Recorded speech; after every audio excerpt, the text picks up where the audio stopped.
that was an abrupt ending there. All right, let's turn this off. Hopefully there's no reverb today. Patient. Yeah, congratulations to Ryan O'Reilly on 1,000 games. I put a Twitter post up earlier about just some of my history with Ryan going back to this minor midget draft year. Man, that was a great year for me. I don't think he remembers any of me as part of it. He probably was like, who is this guy? But I've seen him here since, and I saw his mom. I know his parents really well. And man, it's crazy to see a kid that you got to coach play 1,000 NHL games. It was crazy to see him win Conn Smythe Trophy. It was crazy to see him get drafted to the OHL first overall, get drafted to the NHL and be overlooked until the second round. I was mad at Detroit for passing on him because I'm like, hello? Like, okay, Landon Ferraro or Ryan O'Reilly? There was so many questions around Ryan. He had never scored more than 19 goals in the OHL, by the way. He's had 2 28-goal seasons, I think a 27-goal season. And they said from his draft class, the only other player I think that's played 1,000 games is John Tavares.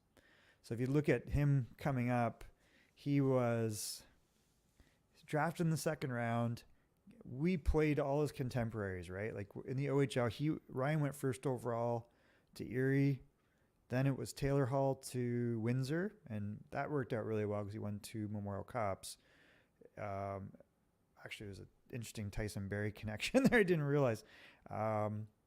Third was Matt Duchesne to Brampton, and I think Bonnie, Ryan's mom, was saying, well, Matt said he wouldn't go to Erie, wouldn't go to a U.S. team, so that was part of it, and something about Taylor doing the same. But, then the fourth pick was Casey Zizekas. So that was 1, 2, 3, 4 in that OHL draft class. And then in the NHL, I think the only one that didn't go ahead of him, and we played guys like Ryan Ellis and Kyle Clifford, like I think the only player that didn't go ahead of him was maybe Casey. Like Casey went in the 4th round or something to the Islanders, and he's been, a long-standing player with the Islanders, and he was always a really, really good player. That team he was on, the Mississauga Reps/Ice Dogs, had won everything all the time. What a crazy year, the 1991 birth year. And then John Tavares was 1990, and he went with the 91s because of his late birthday. And John had already had like a 60-goal season in the OHL, played Team Canada, but he couldn't go with the 90s. It was crazy. Like, it would have been him, Stamkos, Alex Pietrangelo. Can you imagine that draft? It would have been just even crazier. Anyways, long story short, congratulations to Ryan. Such an incredible achievement. It's just amazing every time I see him on and off the ice. He's just like, he's the same person. He's just much bigger. He's a big, strong person now. Character guy, the guy, kind of person you build a team around. The boys all love him. I was mentioning the Tyson Barrie story because I was like saying, oh yeah, it worked out obviously for Taylor going second to Windsor, and he won a couple Memorial Cups. He goes, yeah, well, I lost the Memorial Cup to Taylor, and I didn't realize that. I forgot because he was in the Memorial Cup with, I don't know if it was, who did Tyson play with in the W, but I'm just blanking on that. But yeah, it was kind of, I forgot about that connection there. Anyways, congratulations to Ryan. It's an incredible achievement to play 1,000 games. He's won the Stanley Cup. He's been the Conn Smythe trophy winner. He's won the Lady Byng. He's won the Selke Trophy. Like, there's nothing he hasn't done. And now he's here in Nashville, and he's trying to help them get things on the right track. So that's pretty exciting. All right. Now, our normal updates. Finally, our Detroit Red Wings, after a 3-game, they had 1 point in 3 games. Overtime loss. It started with Seattle, and then losses back-to-back, including to Boston. Things weren't looking too good going into this game against the Islanders. You're not going to get a lot of offense against the Islanders. Islanders have one of the top 3 goaltenders in the NHL. We said they're not going to keep winning games by letting in 4 or 5 goals a game. Luckily, 3 goals was enough. Again, congratulations to Ryan, now a Nashville Predator. Big win for the Red Wings, 4-3 in overtime. Come from behind win at that. Daniel Sprong. So Casey Zizekas, the before-mentioned Casey Zizekas, who was 4th in the OHL draft, Ryan O'Reilly's draft year, drafted, I think, in the 4th round by the Islanders. And he's had this long-standing career. He's just like a really versatile, nuts and bolts type player that's carved out an amazing career in the Long Island. He gets his second of the season, from Bo Horvat, makes it 1-0. And then Brock Nelson makes it 2-0. And man, things are not looking too good there. It felt like it was going to be a repeat of the Boston game where they just can't generate any offense. And then Daniel Sprong. I think this is just going to turn out to be a great signing, an acquisition and then signing by Stevie Yzerman. Gets his third of the year. It's not just the goals that he's getting, because we know he came in on his goal scoring prowess. He's playing a really pivotal role with Rasmussen, with Veleno. You seem to be able to move him up and down the lineup. He's bigger than I realized. I just don't understand why other teams wouldn't have kept him. Like, he scored 20 goals in Seattle. He had goals in Pittsburgh. Like, he's a pretty capable player. And wasn't he started in Washington? I don't know. I just don't get it. But this is Detroit's gain. And then Jake Wallman. I always want to say Jesse Wallman. Jesse Wallman, wasn't that another Detroit draft pick in the 1990s? But Jake Wallman, who's arguably their number 2 defenseman, another absolute theft from St. Louis. He had a great game, including his second of the season, ties it up. And then JT Compher makes it 3-2 Detroit. So all of this was in the third period, right? No scoring in the first. Looked like it was really tight. Casey broke it open, made it 1-0 in the second, but then the third was like a yard sale here. And it looked like Red Wings were finally ahead 3-2. And then Bo Horvat, who's been just a phenomenal acquisition for the Islanders, gets his 4th of the year. Barzal his 5th assist. Noah Dobson, his 7th assist. That's kind of crazy. But, people that I saw someone criticizing Mo Seider, by the way, because they're looking at these weird stat charts that show, like, it's almost like a modern version of plus minus, but shows when they're on positive side or negative side of possession and, impactful things in the game. 9th assist of the year. I mean, Mo Seider has 9 assists, guys. Like, come on. This is a great player for the Red Wings. All right, so 3-2. Bo Horvat said niet. 3-3, and then we go into overtime. And who is the hero? Lucas Raymond, who ends up being player of the game, getting his 2nd point of the game, overtime winner. It was a real nice back and forth. Comfort getting him the puck across and then tapping it in past Sorokin, who was just sprawled out. This was kind of like a 2-on-1, right? If I'm not mistaken, kind of a transition against good back checking. Lucas Raymond, his 3rd goal of the year. So right now, I think he's on pace for like 55, 60 points. They just need him to be in that range. And eventually, I think this guy's going to be an 80-point player. He's just so skilled and so talented, and things really calm down around him. So that gets Detroit back in the win column. I think they're now 6-3 on the season, right? We'll take a look at that. And you look at the last 5 games, heading into the game against the Florida Panthers, and suddenly the world's a little rosier. And we saw this, last year where they would get ahead with a bunch of wins and then they'd fall off and they'd get it back in it and they'd kind of build on it. So this seems to be the pattern of the team, like staying above 500. I think, last year they really fell off after Rasmussen got hurt and they traded a bunch of guys away. I won't call it tanking, but it was kind of tanking, right? So coming into this game, like Mo Seider has 5 assists in his last 5 games. Sam Reinhart has 8 goals on the season, guys. We know he can score. He's not always my favorite player, but man, he's playing very well right now. Like, you're excited about Alex DeBrincat, but Sam Reinhart's no slouch in the goal scoring department. He's having a really, really good start to the season. This is positive if you're a Florida Panther fan. 3-3-1 for Bob. 1-0 for the backup Stallers. On the Detroit side, 4-2-1 for Ville Husso, but that .328 save percentage just got to keep coming down. Keep bringing it down. You got to get it down. Can't let in 4 and 5 goals a game for Ville Husso. He's got to get under 3 if he's really going to be a number 1. A 900 save percentage, not so bad at all. 2-1-0. Reimer's been decent. 1.68 goals against average, pretty good. He get a shutout, right? So I think that really helps. Didn't look amazing in his last game, but a 939 save percentage. I think this is going to be the story of Reimer as a backup. Always has been. He'll steal you games, and then he'll kill you in games. And overall, he'll end up with like a 912 save percentage. That's okay. You know, last year wasn't so great. He's on a terrible team in San Jose, and we're seeing how terrible they really are without Erik Karlsson, without Timo Meier. I don't think they've won a game yet, right? Are they 0-7 or 0-8 so far? Kind of crazy. So that's the game coming up.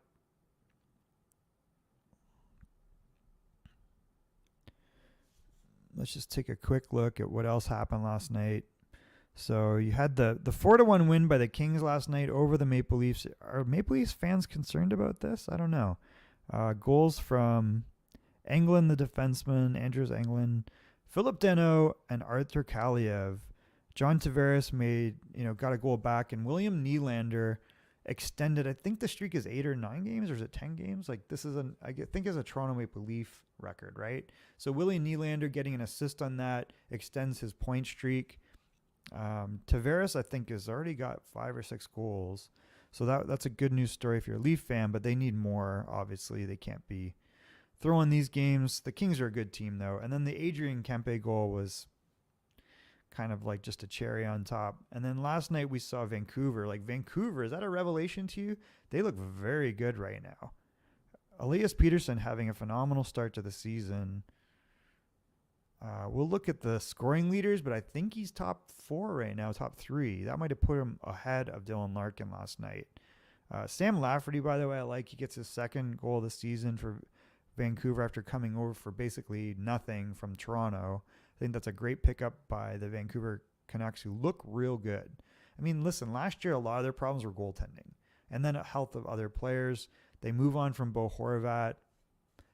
They got a pretty good return on Bo Horvat with Anthony Beauvillier and some other parts. So I think that helps. Colton Sisson having a great start to the year. Like, does he have 5 goals on the year? He might. I think he might for the Nashville Predators. But then, Dante Fabro making it 2-1. He's like, oh, this is going to be, on the night that Ryan O'Reilly, I think he's like the 828th person they said to play 1,000 games in the NHL. I have to check on that. And only the second person from his draft class, John Tavares being the other. But on that night, he got an assist on that second goal with Fabro. But then it was all Vancouver. Elias Pettersson, he gets 2 goals here. 3 goals to make it 5-2, which I like. If you look, this definitely puts him in. Is he in the NHL scoring lead? He's second to Jack Hughes. 16 points on the season for Pettersson. I don't know if it's Peterson or Pettersson, but what it is phenomenal. Like, this guy has got a whippy, amazing shot. Yeah, so his 5th goal in the year because he had 2 coming in. So now he gets a hat trick last night, 5 goals in 9 games, 11 assists, 16 points, plus 7. And he had 100. People forget, he had a 100-point season last year. As bad as that Canucks season was, they missed Thatcher Demko. This guy had 102 points last year. So what's he on pace for now? 130? I mean, it seems unlikely that he'll get there, but why wouldn't he? He's just a scoring machine. He's a good playmaker. This is a terrific player. I mean, I've always really liked him. He's always been a bit of a revelation. I know there was some controversy when inside the locker room, allegedly when he got his contract, like his new contract. He's showing you he deserves all the money they gave him more. Like, I think that contract he's got is going to prove to be real cheap. And this might be like a dark horse MVP player. Like,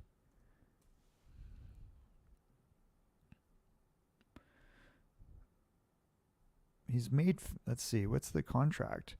So it goes through 2023, 24. It's only next year, and he's making 7.3. That's his cap hit anyway, right? That's his cap hit. So he'll make this year, actually. So it's only end of this year. Jeez, what am I talking about? This guy needs a new contract. He's making 10.25 this year. What's he going to get, 11? If Rasmus Dahlin got 11, what does this guy get? I mean, this could be huge. Pettersson is really, like, watch for him as an MVP. Like, that's kind of crazy. Man, his contract is up. That 7.3 is going to seem cheap. And his last year's salary being 10.3 is, man, you're going to be, like, wishing to pay him 10.25. He might get 10, 12 million the way he's going. All right, so tonight we see there's 1, 2, 3, 4 games on the docket. Buffalo Sabres against Philadelphia. Philadelphia maybe been a little bit of a surprise. Buffalo clawing their way back from kind of not an amazing start. Dallas against Calgary. Calgary not looking good. I think this is just not going to get better. They're 2-6-1. I think they made a mistake on the coaching choice. They've lost the superstar Matthew Tkachuk, and now you're really feeling it. They lost Johnny Gaudreau, but it was really, in my opinion, Tkachuk. I mean, that's the big difference here. So, man, Calgary just might need to unload and get some picks if they can. They are stuck with that Jonathan Huberdeau nightmare of a contract. St. Louis and Colorado. Colorado 6-2-0. They're looking pretty solid. And then Anaheim and Arizona. They've already played, right? At least once. Anaheim 5-4-0 under Greg Cronin. He got kicked out of the game the other night for telling the ref off for missing a goal. You calm down, Greg. It was all right. It's okay. It'll be okay. But, man, the young Anaheim team, I really like them. Minchikov looking very, very good on defense for them. Leo Carlson is under this weird, won't play back-to-back games all season. He's on a strength and conditioning program. Will play a maximum of 2 games a week. So I don't know what that works out to. Is it 45, 55 games? He'll play all season. That's the program he's on. He's really good, though. I don't know. I would be really tempted to just keep him in the games. Like, why would you not? He looks so good. And then, we're having really good years from Zegras and Troy Terry, and I think Max Jones has got a couple points. The Sean Dursey acquisition, by the way, by Arizona is just awesome. But the real story here is Mason McTavish. And then Frank Vatrano, does he have 9 goals on the year? He's had 2 hat tricks already. He scored again the other night. Frank Vatrano, Frank the Tank. That's kind of insane. All right, so that's pretty much what's on the docket.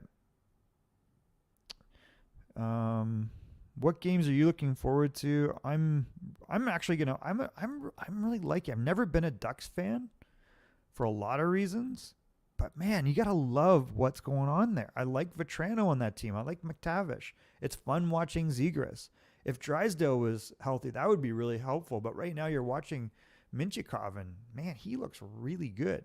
You got Radko Gudas in there adding some character. John Gibson's always going to make them competitive. Like, he's a pretty darn good goalie, right? Oh, wait. He's 1-3-0. What are we talking about? It's Lucas Dostal that is 4-1-0.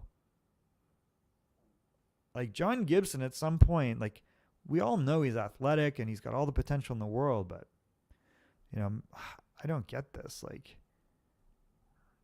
It's just been rough. I don't know what it is. I hope he's part of the solution here, because on paper, he is an excellent goalie. Ryan Strome, don't look now, 11 points in 9 games. Same Mason McTavish, but 5 goals and 6 assists is pretty impressive. You got to love that signing of Strome. He's always been a consistent 200-foot player, gets you points, just a really, really excellent player. Vatrano, 9 goals. He's got the Cy Young award here with 9 goals and 1 assist. So that's always fun. Adam Henrique having a decent year. Troy Terry, not bad. Has big expectations after a big 30-goal year a couple years ago, 2 years ago. But, you look at Leo Carlson, 2 goals, 1 assist, 3 points in 5 games. I mean, this is a guy I would be so tempted just to keep him in the lineup. And the guy they're not getting points from, even though he's fun to watch, is Trevor Zegras. 1 goal, 1 assist in 2 games. That's kind of surprising. And they've yet to see a healthy Alex Killorn in the lineup. So that's got potential there. Minchikov, 6 points in 9 games as a rookie. This was Defenseman of the Year in the OHL. They also have Tristan Leno, but I think Leno has probably only played, he's only played 2 games. But really, this top, and Jackson Lacombe is another really good young defenseman on that team. And if they get Drysdale back, that's really going to help. They've got Olin Zellweger, as we know, in the AHL. Man, things are looking up there. And is Dostal the number 1 now? Come on. Come on, John Gibson. You can do it. You can be a number 1. You are a number 1 capable goalie. What's going on? It is what it is. All right. So that's the games that are on the docket tonight. And the Red Wings are back on the ice tomorrow night against Florida. So November 2nd. Today's November 1st. Happy November. Did you have a good Halloween? Good question. And then tonight we have on Hockey Nation Live, I will join Coach Frenchie. I think he said at 9:15 Eastern I will join tonight. So you'll see me whether you like it or not. And I apologize. I think I accidentally put the time of this at 9 or at 11:45 p.m. instead of a.m. Central. So it kind of screwed up this broadcast a little bit. People don't probably know that this was on. But you can hopefully watch in arrears and leave some comments. Otherwise, I will see you tonight on Hockey Nation Live. And that will be, I think I said I go on at 9:15 Eastern. So it's like, hey, GRAZIANO, I'm just going to sign off. I think I made a mistake when I first posted this up and I realized it was set to PM and not AM. So I don't think people got the notification. But I'll join Coach Frenchie tonight on Hockey Nation Live. And this, by the way, is day 4 of 5 where I've been wearing a suit. Do you guys like the suit? That's a good question. I might just keep having to do this. You know, I work from home normally, so I was like, why am I not dressing up even though I'm here? Like, I'm on Zoom calls all the time. Helps me kind of get mentally into the mode. And plus, I'm doing these videos. I'm doing videos for my company. Like, let's wear the suits that I got. I got a closet full of stuff. Let's go. GRAZIANO, thank you for jumping on, though. Hopefully, I'll see you tonight. And I think that's pretty much a wrap here, guys. Thank you for joining. This is Pucks and Dreams, and we will see you this evening on Hockey Nation Live.